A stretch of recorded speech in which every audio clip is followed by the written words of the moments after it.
So I was in high school and I loved music, but I really had never played anything. And my sister brought me an Elton John album. I'd never even listened to his stuff, called Don't Shoot Me, I'm Only a Piano Player. And I listened to it and I said, I want to do that.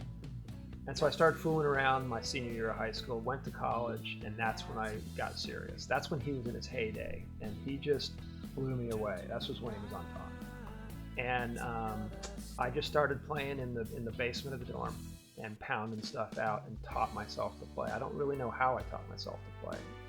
So I built my studio in Colorado. That's when I first started writing songs. And I just started playing and writing, and I met the guy who actually ended up engineering, producing, and building my studio, Michael Pfeiffer, who's a tremendous talent in Colorado. And we became great friends as well. The first album, The Overlook Session, was done there. And then the second album, Great at Nights, I did all the demos here, and we went back and forth with the magic of Pro Tools and the internet to mix, master, and create the album. So I recorded the last album, Great at Nights, here, and it was not as pleasurable because I was by myself writing the songs and then working with the guys in Colorado. So it wasn't very much fun. And a friend of mine told me about a big-time producer up in Sausalito who had an amazing studio and had a lot of experience. He'd worked with Aretha Franklin, Huey Lewis and the News, Bruce Hornsby, Santana, I can go on and on. And he arranged for me to go up there and meet him. His name's Joel Jaffe. It's called Studio D. I flew up there to meet with Joel, really having no idea what was going to happen. I did know that I wanted to work with, Michael Pfeiffer's unbelievable, but I wanted to work with somebody who was in the industry and clearly, a top-notch producer, which this guy was. I went up there and we clicked. I immediately realized that he could take an idea. I had a simple song and make it much more. I didn't agree with everything he was doing, but I knew that directionally this guy could make the music different, which was what my goal was. I wanted to make it different and better if I could. So on the new album, these were session musicians that live and play in the Bay Area. This is what they do. So Billy Johnson played the drums, Steve Evans played bass, Omega Brooks with background vocals, she was wonderful. Joel played a lot of the guitars, he's an amazing guitar player as well as a producer and engineer, and a lot of the backing vocals. Eamon Flynn did the keyboards, and I think I mentioned Nick Gillette did the horns, and that was basically the band. And then I did all the piano and acoustic guitar work.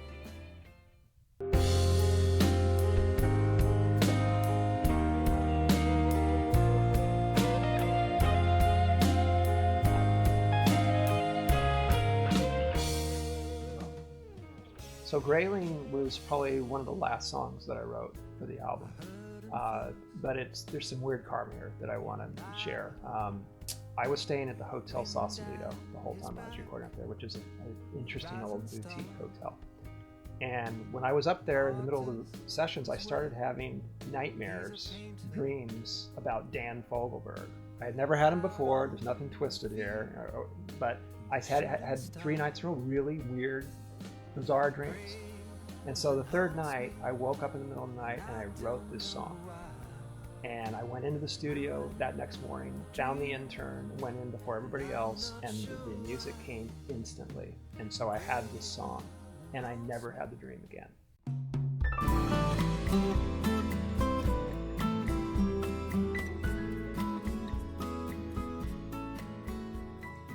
So Falling Apart is about people who have anxiety. Everywhere I turn, it seems like in the last few years, somebody I know has anxiety problems. And I don't even remember people having anxiety problems before, but I've known enough people close to me that have it that it's a horrible thing.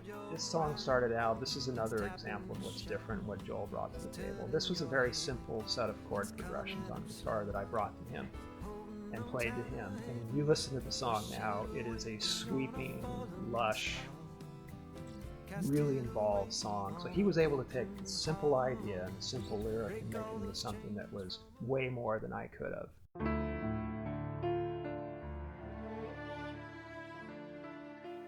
Yeah, Lost Soul is a song that probably means more to me than anything. My best friend in New Jersey worked in the Twin Towers, and he survived the first bombing, and he didn't survive the second one. He died on 9/11.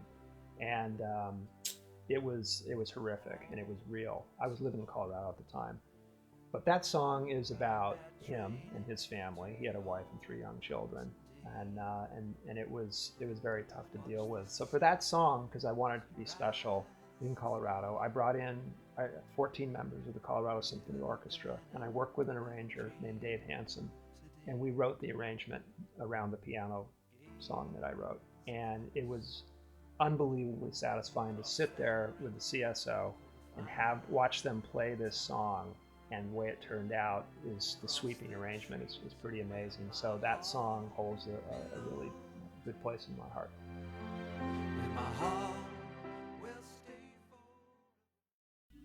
What I want to do over the next few years, like I said earlier, is get the music out there. So that means playing live, and it means writing more music.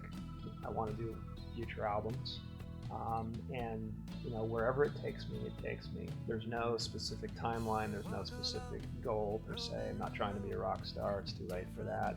I just want to get the music out there, make more albums, work with great musicians, and let the chips fall where they may. Glance to the left, that's